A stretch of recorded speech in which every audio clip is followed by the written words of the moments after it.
নমস্কার বন্ধুরা, সুস্মিতার গল্পের আসরে আপনাদের সকলকে স্বাগত। আশা করি আপনারা সকলেই ভালো আছেন।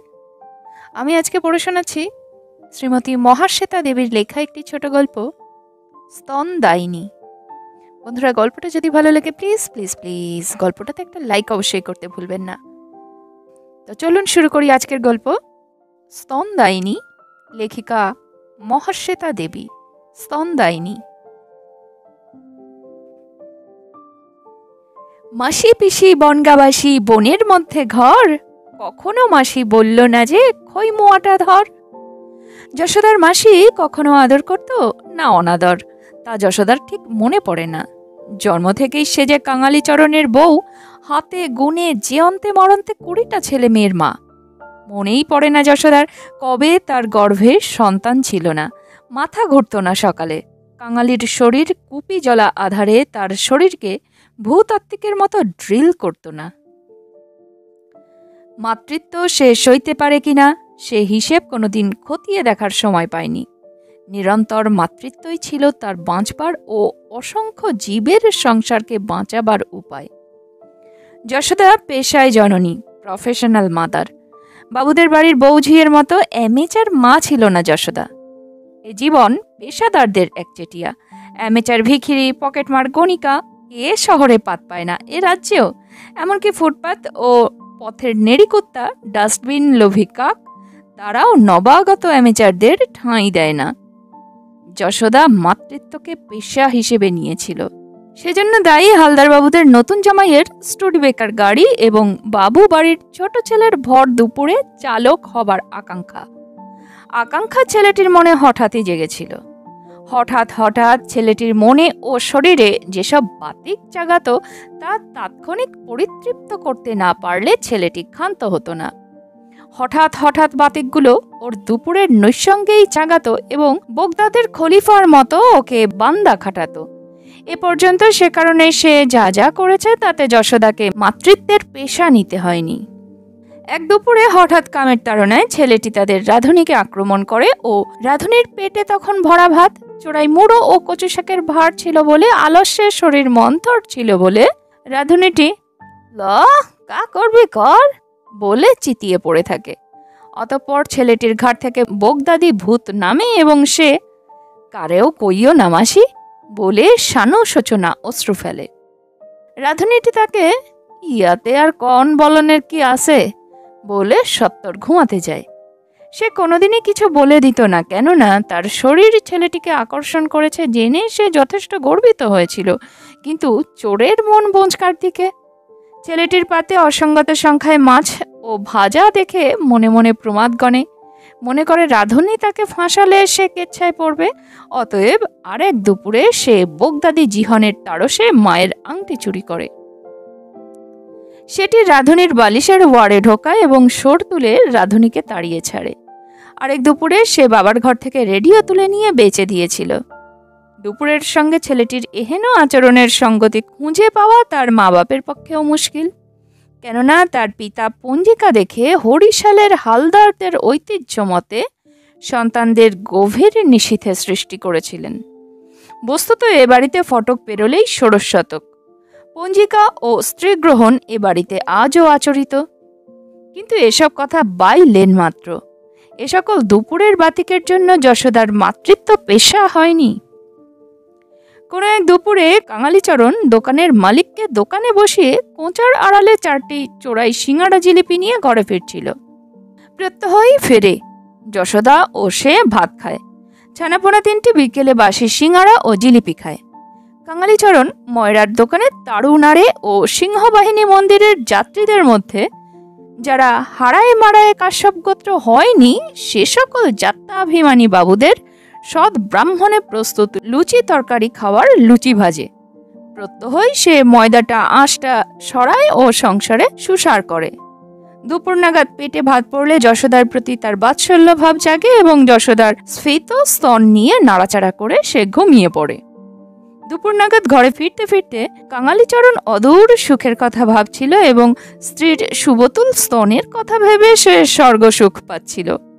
কচি মেয়ে বিয়ে করে তাকে কম খাটিয়ে প্রচুর খাওয়ালে আখেরে দুপুরে সুখ মেলে, এ কথা চিন্তা করে তার নিজেকে দূরদর্শী পুরুষ বাচ্চা বলে মনে হচ্ছিল। এহেনা সময়ে বাবুদের ছেলে স্টুডি বেকার সমেত ঘ্যাঁক করে কাঙালিচরণকে বাঁচিয়ে তার পায়ের পাতা ও গোড়ালির গোছ দুটি চাপা দিল। নিমেষে লোক জমল। নেহাত বাড়ির সামনে দুর্ঘটনা, নইলে রক্ত দর্শন করে ছেড়ে দিতুম বলে নবীন পাণ্ডা চেঁচাতে লাগলো। শক্তিরূপিণী মায়ের পাণ্ডা সে, দুপুরের রৌদ্ররসে তেতে থাকে।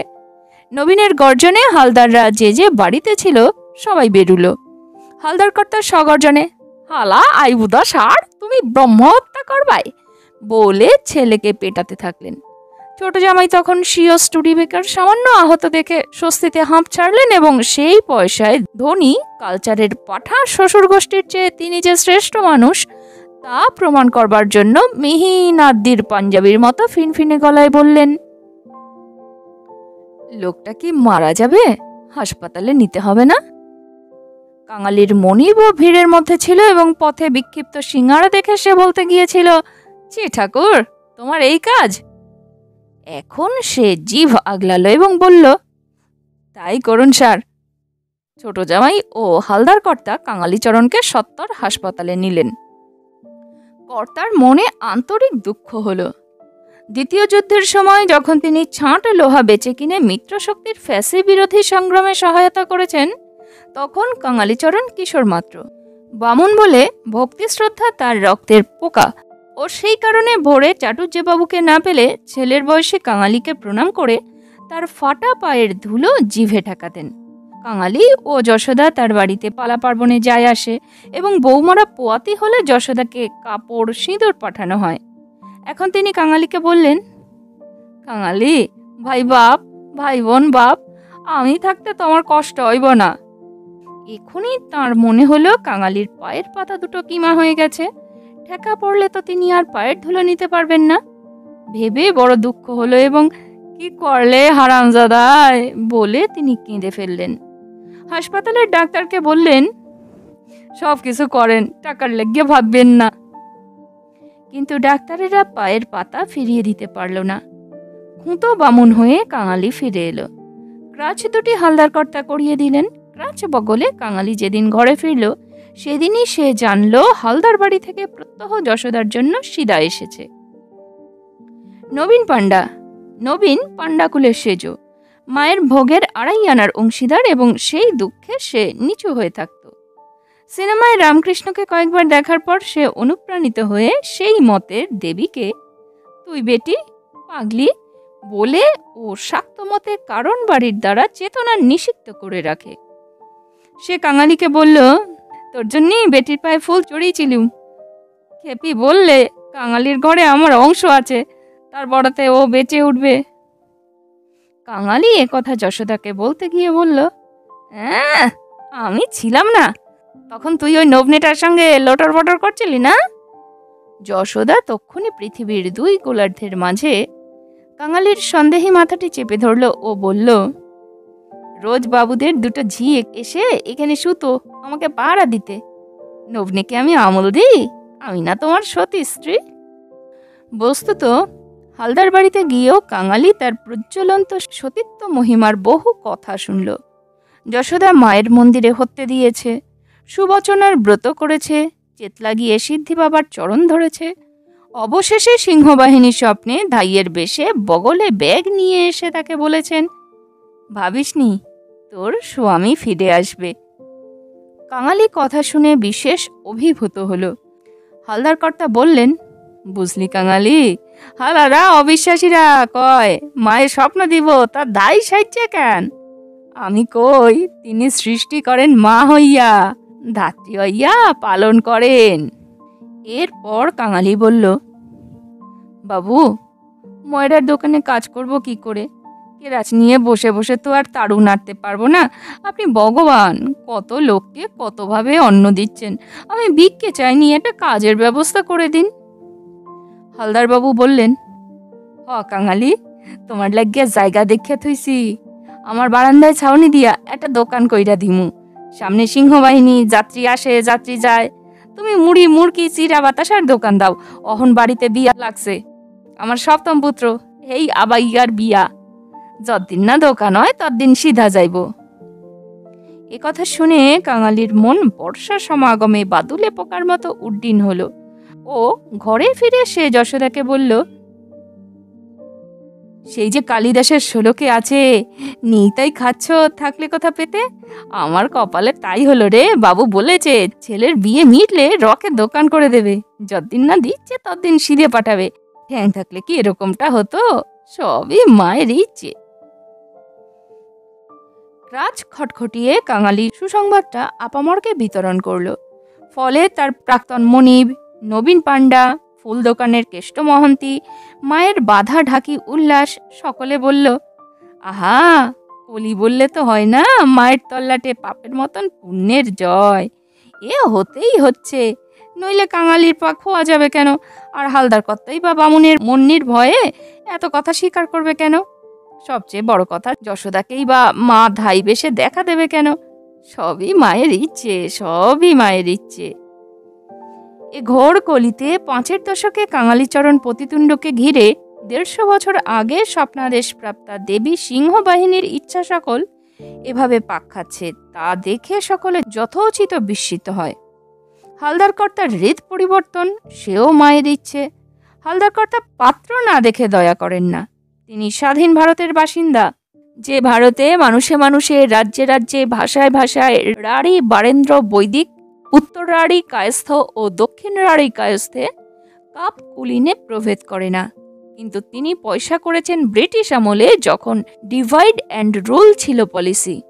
হালদার কর্তার মানসিকতা তখনই গঠিত হয়ে গেছে। ফলে তিনি পাঞ্জাবি, উড়িয়া, বিহারি, গুজরাটি, মারাঠি, মুসলমান কারুকে বিশ্বাস করেন না, এবং দুর্গত বিহারি শিশু বা অনাহারে কাতর উড়িয়া ভিখারি দেখলে তার 42 ইঞ্চি গোপাল গেঞ্জির নিচে অবস্থিত চর্বিতে সুরক্ষিত হৃৎপিণ্ডে করুণার ঘামাচি আদপে চুলকায় না। তিনি হরিশালের সুসন্তান। ফলে পশ্চিমবঙ্গের মাছি দেখলেও তিনি বলেন, আহ, দেশের মাছি আসিল হৃষ্টপুষ্ট, ঘটির দেশে হকলডি সিমরা সিমরা বলে থাকেন। সেই হালদার কর্তা গাঙ্গেয় কালীচরণকে কেন্দ্র করে করুণা ঘন হচ্ছেন, এ দেখে মন্দিরের চারিদিকে সকলেই বিস্মিত হয় এবং কিছুদিন ধরে লোকের মুখে মুখে এই কথাই ফেরে।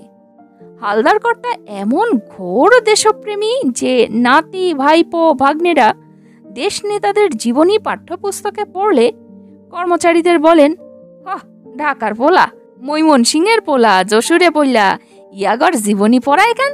হরিশাইলা অইল দধিসির হাড়ে তৈয়ার, বেদ উপনিষদ হরিশাইলে লিখা, এও একদিন প্রকাশ পাইব। তার কর্মচারীরা এখন তাকে বলে, আপনার চেঞ্জ অফ হার্ট হইতাছে, গটির লেগিয়া আপনার এই দয়া, ইয়ার পাশে দেখবেন ঈশ্বরের কোন বা পারপাস আছে। কর্তা এ কথায় আহ্লাদিত হন এবং ব্রাহ্মণের কি ঘটি বাঙালয়, গলায় উপবিত থাকলে হয়, হ্যাঁ পায়খানায় বইয়া রইলেও মাইন দিকে ওইব বলে উচ্চ হাস্য করেন। চতুর্দিকে এভাবে মায়ের ইচ্ছার প্রভাব, করুণা, মায়া, মমতা, দয়ার সুবাতাস বইতে থাকে এবং নবীন পাণ্ডা কয়েকদিন ধরে সিংহবাহিনীর কথা যতবারই ভাবতে যায়, যশোদার উত্তঙ্গ স্তনা, গুরু নিতম্বা শরীর তার চোখে ভাসে এবং মা যশোদাকে যেমন ধাই সেজে স্বপ্ন দিতেন, তাকে যশোদা সেজে স্বপ্ন দিচ্ছেন কিনা সে কথা ভেবে তার শরীরে মন্দ উত্তেজনা জাগে। 8 আনার পাণ্ডা তাকে বলে, মেয়ে ছেলের রোগ হলে বলে পদ রোগ, বেটা ছেলের হলে বলে মেদ রোগ, তুই পেচ্ছাপ করার সময় কানের শ্বেত অপরাজিতার শেকড় বাঁধ। এ কথা নবীনের মন নেয় না। একদিন সে কাঙালিকে বলে, মায়ের ছেলে, শক্তি নিয়ে রেলা করব না, তবে একটা বুদ্ধি এইছে মাথায়, বৈষ্ণব ভাব নিয়ে রেলা করতে বাধা নেই। তোকে বলি, স্বপ্নে গোপাল পায় একখানা, আমার পিসি শ্রীক্ষেত্র থেকে একখানা গোপাল এনেছেন পাথরের, সেটাই তোকে দি, স্বপ্নে বেইছিস বলে পাচার করে দে, দেখবি দুদিনেই রমরমা হবে, ঝমঝমিয়ে পয়সা পড়বে। পয়সার জন্য শুরু কর, পরে মনে মনে গোপাল ভাব আসবে।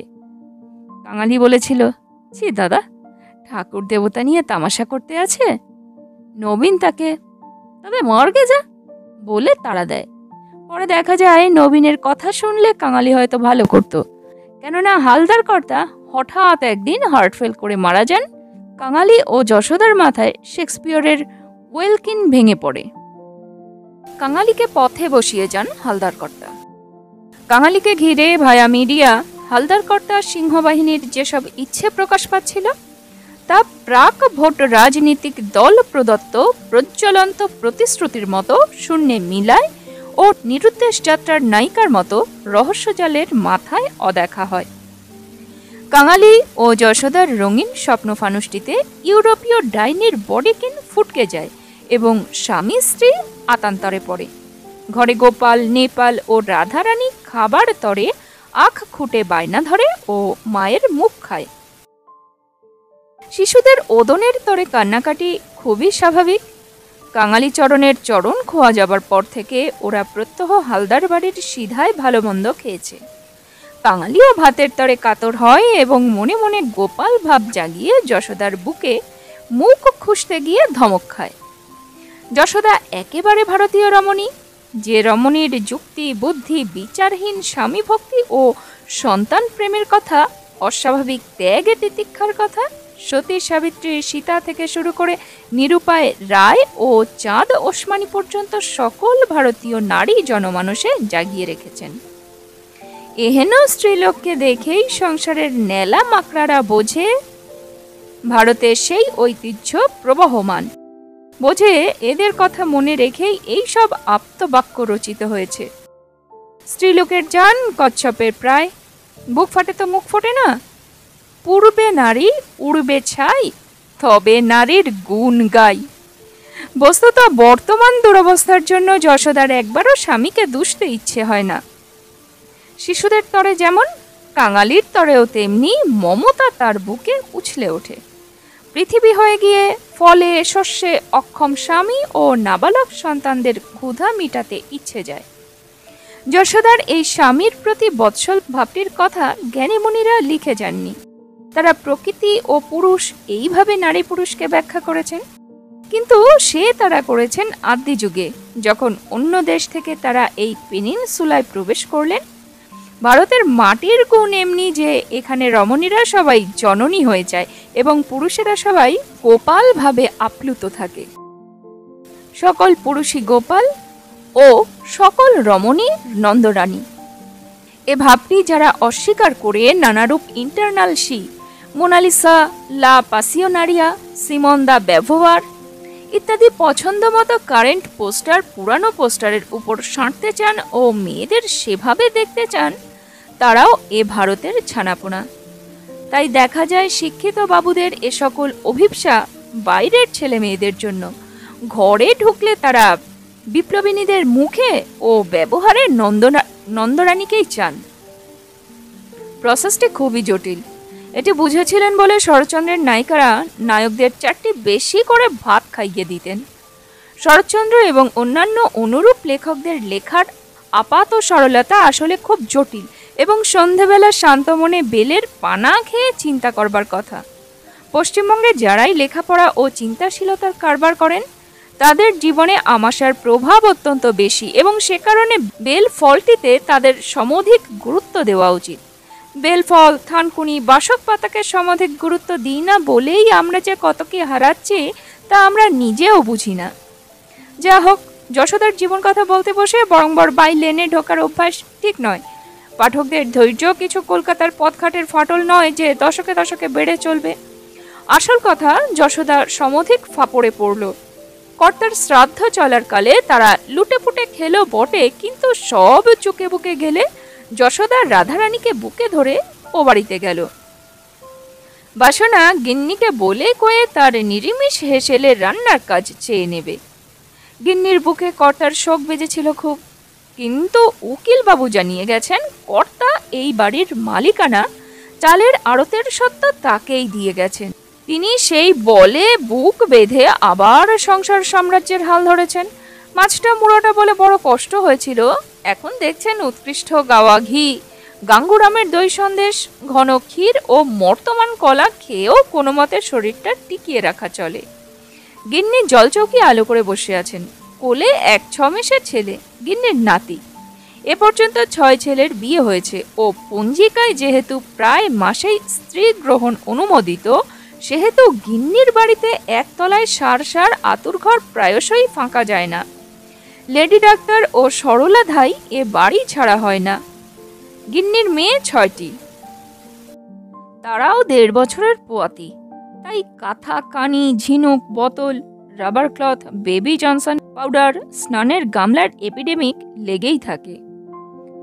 গিন্নি নাতিকে দুধ খাওয়াবার চেষ্টায় জেরবার হচ্ছেন ও যশোদাকে দেখে স্বস্তি পেয়ে যেন বললেন, মা আমার ভগবান হইয়া আইসো, আরে দুধ দাও মা, পায়ে ধরি, মার অসুখ, তাই এমন পোলা যে বুতুল মুখে ধরে না। যশোদা তখনই ছেলেকে দুধ দিয়ে শান্ত করল। গিন্নির স্বনির্বন্ধ অনুরোধে যশোদা রাত 9টা অবধি ও বাড়িতে থাকলো এবং গিন্নির নাতিকে দফায় দফায় দুধ দিল। তার সংসারের জন্য রাঁধুনি বামনি ভাত তরকারি গামলা ভরে দিয়ে এলো। ছেলেকে দুধ দিতেই যশোদা বলল, মা কথা তো অনেক কথাই কইছিলে, তিনি নেই তা সে কথা আর ভাবি নে, কিন্তু মা তোমার বামুন ছেলের পা দুখানা নেই, আমার জন্য ভাবি না, কিন্তু স্বামী ছেলের কথা বলে বলছি, যা হয় একটা কাজ দাও মা, নয়তো তোমার সংসারের রান্নার কাজ দিলে। দেহি মা, চিন্তা কইরা দেহি। গিন্নি কর্তার মতন বামুন ভাজা নন। তার ছেলের দুপুরের চাই বাগানো দোষে কাঙালির পা খোয়া গেছে এ কথা তিনি পুরো মানেন না। নিয়তি কাঙালির, নইলে খটখটে রোদে ফিক ফিক করে হেসে হেসে পথ ধরে সে যাচ্ছিল কেন?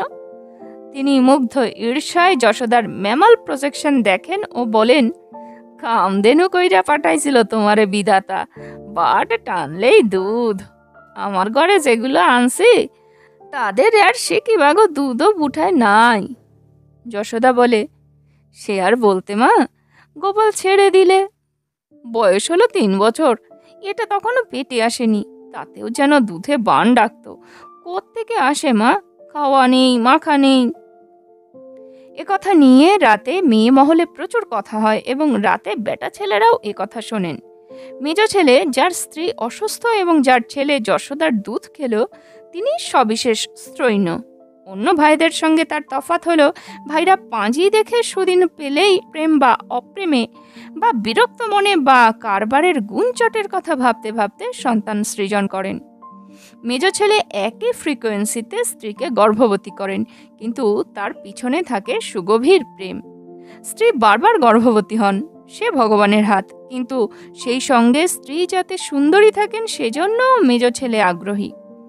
ক্রমান্বয়ে গর্ভধান ও সৌন্দর্যের কম্বিনেশন কিভাবে করা যায় এ কথা তিনি অনেক ভেবে থাকেন, কিন্তু কুল পায় না। মেজ ছেলে আজ স্ত্রীর মুখে যশোদার সার প্লাস দুধের কথা শুনতে শুনতে হঠাৎ বললেন, পাইছি পথ, পাইছি পথ। কিসের পথ গো? এই তোমার কষ্ট বাঁচাইবার পথ। কেমতে? আমার কষ্ট যাইব সীতায় উঠলে, বছর বিয়ানির আর শরীর সারে। সারবো সারবো, ভগবানের কল হাতে পাইছি, বছর বিয়াইবা, দেহ থাকবো। স্বামী স্ত্রীর পরামর্শ হলো। স্বামী সকালে গিয়ে মায়ের ঘরে ঢুকলেন ও ঘুচুর ঘুচুর করে কথা কইলেন। গিন্নি প্রথমটা গাইগুই করতে লাগলেন, কিন্তু তারপর স্বগত চিন্তা করতে করতে বুঝলেন প্রস্তাবটি লাখ টাকার। বউরা এসেছে, বউরা মা হবে, মা হলে ছেলেকে দুধ খাওয়াবে, যেহেতু যতদিন সম্ভব ততদিনই মা হবে, সেহেতু ক্রমান্বয়ে দুধ খাওয়ালে চেহারা ঝটকাবে। তখন যদি ছেলেরা বারমুখ হয় বা বাড়ির ঝিদের উপর উৎপাত করে, গিন্নি কিছু বলতে পারবেন না, ঘরে পাচ্ছে না বলে বাইরে যাচ্ছে, হক কথা। তাই যশোদা কচি কাচাদের দুধ মা হয়। তাহলে নিত্য সিদা, পূজায় পার্বণে কাপড়, মাসান্তে কিছু টাকা দিলেই কাজ হয়। গিন্নির বাড়িতে আজ চাপড়া ষষ্ঠী, কাল সুবচনী, পরশু মঙ্গলচণ্ডী ব্রত লেগেই থাকে, তাতেও যশোদাকে বামুন এও করা চলবে। তার ছেলের কারণে যশোদার এত খোয়ার, পাপস্খলন হবে। যশোদা তার প্রস্তাবে হাতে মন্ত্রিত্ব পেল। নিজের স্তন দুটিকে বড় মহার্ঘ মনে হলো তার। রাতে কাঙালিচরণ খুনসুরি করতে এলে সে বললে, দেখো এখন এর জেরে সংসার টানবো, বুঝে শুনে ব্যবহার করবে। কাঙালিচরণ সে রাতে গাঁইগুই করলেও বটে, কিন্তু সিধাতে চাল ডাল তেল আনাজের বহর দেখে তার মন থেকে গোপাল ভাবটি নিমেষে চলে গেল। ব্রহ্মা ভাবে সে উদ্দীপিত হলো এবং যশোদাকে বুঝিয়ে বলল, পেটের সন্তান থাকলে তবে তোর বুকে দুধ আসবে, এ কথা ভেবেই তোকে কষ্ট করতে হবে। তুই সতীলক্ষ্মী, নিজেও পোয়াতি হবি, পেটে ছেলে ধরবি, বুকে পালন করবি। এ তো জেনেই মা তোকে ধাই বেশে দেখা দিয়েছিলেন। যশোদা এ কথা যথার্থ বুঝল ও শাস্ত্র চোখে বলল, তুমি স্বামী, তুমি গুরু, যদি বিস্মরণ হয়ে না করি তুমি সঙ্গে দিও। কষ্ট আর কি বলো, গিন্নিমা কি 13টা বিয়ইনি, গাছের ফল ধরতে কি কষ্ট হয়? অতএব সেই নিয়মই বহাল রইল। কাঙালিচরণ পেশাদারি পিতা হলো, যশোদা হলো প্রফেশনাল মা। বস্তুত যশোদাকে দেখলে এখন সেই সাধক মার্গের গানটির গভীরতা অবিশ্বাসীরও মনে জাগে। গানটি হলো, মা হওয়া কি মুখের কথা, শুধু প্রসব করলে হয় না মাতা। হালদার বাড়ির চক মেলানো উঠোনের চারধারে বড় বড় ঘরে 12-14টি সুলক্ষণা গাভী হামেশা হামিহাল বজায় থাকে। দুজন ভোজপুরি গোমাতা জ্ঞানে তাদের পরিচর্যা করে। খোল, ভুসি, খড়, ঘাস, গুড় পাহাড় আসে। হালদার গিন্নি বিশ্বাস করেন, গরু খাবে যত, দুধ দেবে তত। যশোদার জায়গা এ বাড়িতে এখন গোমাতাদের উপরে। গিন্নির ছেলেরা ব্রহ্মাবতার হয়ে প্রজাদের সৃষ্টি করেন। যশোদা প্রজা প্রপালিকা। তার দুগ্ধ সঞ্চয় যাতে অব্যাহত থাকে সেদিকে হালদার গিন্নি কড়া নজর রাখলেন। কাঙালিচরণকে ডেকে বললেন, হ বামুন ছেলে, দোকানে তো তাড়ুনার তা, ঘরে পাকশাকের ভাতটা নিয়া অরে আরাম দাও। নিজের দুটো এখানে 3-5টার দুধ দিয়া ঘরে গিয়া পাকশাক করতে পারে? কাঙালিচরণের জ্ঞান নেত্র এভাবে খুলে গেল এবং নিচে এলে ভোজপুরি দয় তাকে খৈনি দিয়ে বলল, মাজি তো ঠিকই বলেছেন, আমরা গৌ মাতার ইতনা সেবা করি, তো তোর বহু তো জগৎ মাতা আছে রে। এরপর কাঙালিচরণ বাড়ির রান্নার ভার তুলে নিল নিজ হাতে। ছেলে মেয়েদের করে তুলল কাজের সাগরেদ। ক্রমে সে থোরঘণ্ট, কলাই ডাল, মাছের অম্বল রাঁধতে বড়ই শেয়ানা হলো এবং সিংহবাহিনীর প্রসাদী পাঠার মাথার মুড়িঘণ্ট রেঁধে নবীনকে খাইয়ে খাইয়ে সেই দুর্দান্ত গেঁজেল মাতালকে নিজের বশীভূত করে ফেলল। ফলে নবীন কাঙালিকে নকুলেশ্বর শিবের মন্দিরে ঢুকিয়ে দিলে। যশোদা প্রত্যহ রাধা ভাত ব্যঞ্জন খেয়ে PW অফিসারের ব্যাংক অ্যাকাউন্টের মতো ফুলে ফেপে উঠল। তার উপর গিন্নিমা তাকে দুধ ওঠানো করে দিলেন। পোয়াতি হলে তার জন্য আচার, ঝাল, নাড়ু, মোরব্বা পাঠাতে থাকলেন। এইভাবে অবিশ্বাসীদেরও প্রত্যয় জন্মালো। যশোদাকে সিংহবাহিনী এই কারণেই বগলে ব্যাগ নিয়ে ধাই হয়ে দেখা দিয়েছিলেন। নইলে নিরন্তর গর্ভধারণ, সন্তান প্রসব, অপরের ছানাপোনাকে গাভীর মতো অকাতরে দুগ্ধদান কে কবে শুনেছে বা দেখেছে? নবীনের মন থেকে মন্দভাবও চলে গেল। পাঠার মাথা, কারণ বাড়ি, গাঁজা এহেন উগ্র জিনিস খেয়েও তার শরীর আর তাঁতল না। মনে আপনা হতেই ভক্তিভাব এলো। যশোদাকে সে দেখা না হতেই মা মা মাগো বলে ডাকতে থাকলো। চতুর্দিকে সিংহবাহিনীর মাহাত্ম্য বিষয়ে বিশ্বাস পুনর্জাগ্রত হলো এবং অঞ্চলটির বাতাসে দেবী মাহাত্ম্যের ইলেকট্রিফাইং প্রভাব বইতে থাকলো। যশোদা বিষয়ে সকলের ভক্তিভাব এমন প্রখর হলো যে বিয়ে, সাধ, অন্নপ্রাশন পইতে সকলে তাকে ডেকে প্রধানা এওর সম্মান দিতে থাকলো।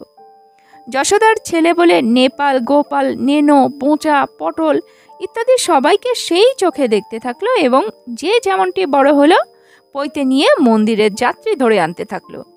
রাধারানী, আলতারানী, পদ্মরানী ইত্যাদি মেয়েদের জন্য কাঙালিকে বর খুঁজতে হলো না।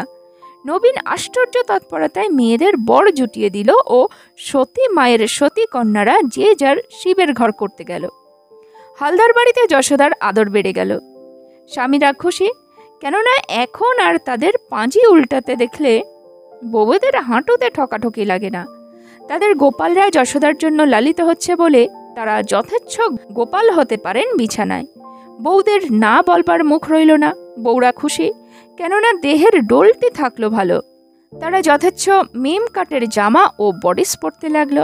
হোল নাইট সিনেমা দেখে শিবরাত্রির করার সময় ছেলেকে দুধ দিতে হলো না। এ সবই হলো যশোদার জন্য। ফলে যশোদার মুখ খুলল এবং শিশুদের নিরন্তর স্তন দিতে দিতে গিন্নির ঘরে বসে সে ফুট কাটতে থাকলো। মেয়ে ছেলে বিয়োবে, তার জন্য ওষুধ রে, ব্লাড প্রেশার দেখো রে, ডাক্তার দেখানোরে আদিক্ষেতা এই তো আমি বছর বিয়নি হইছি, তাতে কি শরীর ঢসকাচ্ছে না দুধ কমছে? কি ঘেন্না মা, শুনছি নাকি ইঞ্জেকশন দিয়ে সব দুধ শুকিয়ে ফেলছে। এমন কথা তো শুনিনি কখনো। হালদার বাড়ির ছেলেদের মধ্যে যারা কিশোর, তাদের বাপ জ্যাঠা কাকারা গোফ গজাতেই ঝিদের আওয়াজ দিত। দুধমার দুধে তারাও মানুষ। তাই দুধমার বন্ধু ঝি রাধুনীকে তারা এখন মাতৃভাবে দেখতে থাকলো এবং মেয়ে স্কুলের চারপাশে হাঁটাহাঁটি শুরু করলো।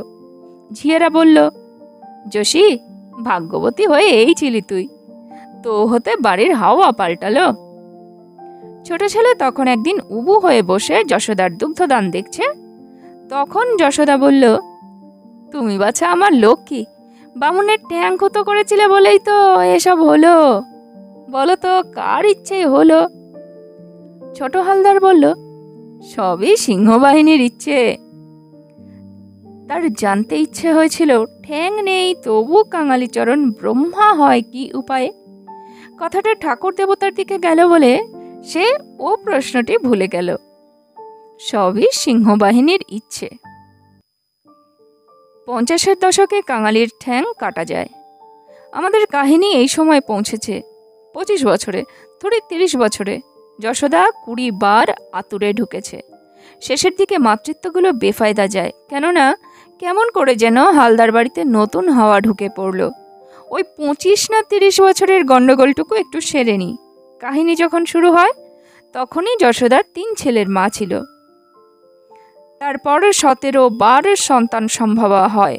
হালদার গিন্নিও মরে গেলেন। তার বড় ইচ্ছে ছিল তার শাশুড়ি যেমনটি হয়েছিলেন তেমনি বউয়েদের কারোর হোক। 20টি সন্তান হলে আবার স্বামী স্ত্রীর বিয়ে হবার নিয়ম ছিল বংশে। কিন্তু বৌমারা 12, 13, 14তেই ক্ষান্ত দিল। দুর্বুদ্ধিবশত তারা স্বামীদের বোঝাতে সক্ষম হলো এবং হাসপাতালে গিয়ে ব্যবস্থা করে এলো। সে সবই নতুন হাওয়ার কুফলে ঘটল। কোনো যুগেই জ্ঞানী পুরুষ বাড়িতে নতুন হাওয়া ঢুকতে দেন না। দিদিমার কাছে শুনেছি জনৈক ভদ্রলোক তার বাড়িতে এসে শনিবারের চিঠি পড়ে যেতেন। কদাচ ঘরে বইটি ঢোকাতেন না। বলতেন, বউ, মা, বোন, যে ওই কাগজ পড়বে সেই বলবে আমি নারী, মা নই, বোন নই, বউ নই। ফলে কি ঘটবে তা জিজ্ঞেস করলে বলতেন, চটি পড়ে ভাত রাখবে, নতুবা হাওয়ার প্রকোপে অন্দরে অশান্তি হয়। এ চিরকালের নিয়ম। হালদার বাড়িতে চিরকাল ষোড়শ শতক চলছিল, কিন্তু সহসা বাড়িতে মেম্বার সংখ্যা অগণিত হলো বলে ছেলেরা যে যার মতো করে নতুন বাড়ি বানিয়ে সটকে পড়তে থাকলো। সবচেয়ে আপত্তির কথা, মাতৃত্ব বিষয়ে গিন্নির নাত বউরা একেবারে উল্টো হাওয়া খেয়েই ঘরে ঢুকলো। বৃথাই গিন্নি বললেন, চালের অভাব, টাকার অভাব নেই। কর্তার বড় সাধ ছিল হালদারদের দিয়ে অর্ধেক কলকাতা ভরে ফেলবেন। নাত বউরা নরাজ। তারা বুড়ির দাবড়ি অগ্রাহ্য করে স্বামীদের নিয়ে কর্মস্থলে ছুটল। এর মধ্যেই সিংহবাহিনীর মন্দিরে পাণ্ডাদের মধ্যে বিষম কোলাহল হওয়াতে কে বা কাহারা যেন দেবী মূর্তির মুখ ঘুরিয়ে দিল। মা মুখ ফিরিয়েছেন এ কথা শুনে গিন্নির বুক ভেঙে গেল এবং মনোদুঃখে ভরা জ্যৈষ্ঠ মাসে অসঙ্গত পরিমাণের কাঁঠাল খেয়ে দাস্ত বমি হয়ে তিনি মারা গেলেন। গিন্নি মরেই খালাস পেলেন, কিন্তু জ্যান্ত থাকবার জ্বালা মরণ হতে বেশি। গিন্নির মৃত্যুতে যশোদার আন্তরিক দুঃখ হল। বয়স্ক মানুষ পাড়ায় মরলে বাসিনীর মতো সুবিন্যাসে কেউ কাঁদতে পারত না। বাসিনী এবাড়ির পুরনো ঝি, কিন্তু যশোদার ভাতের থালাটি গিন্নির সঙ্গে বিসর্জন গেল। তাই যশোদা আরও সুবিন্যাসে কেঁদে সকলকে অবাক করে দিল। বাসিনী কাঁদল, ভাগ্যিমানি মা, মাথার চূড়োটি কষতে কর্তা হয়ে সকলের যে আগলে রেখেছিলে মা, কার পাপে চলে গেলে গো মা? ও গো, আমি যে বন্যু, অত ক্যাটাল কেউ নি, তা মোর কথা মোটে নিলে না গো মা। যশোদা বাসিনীকে দম নিতে সুযোগ দিল ও সেই বিরতিতে কেঁদে উঠল। কেন রইবে মা গো ভাগ্যিমানি তুমি? পাপের সংসারে রইবে কেন বলো গো মা? সিংহাসন পাতা ছিল, তা যে তুলে ফেললে গো বৌদিরা। গাছ যখন বলে ফল ধরবনি, সে যে পাপ গো। অত পাপ কি তুমি সইতে পারো মা গো?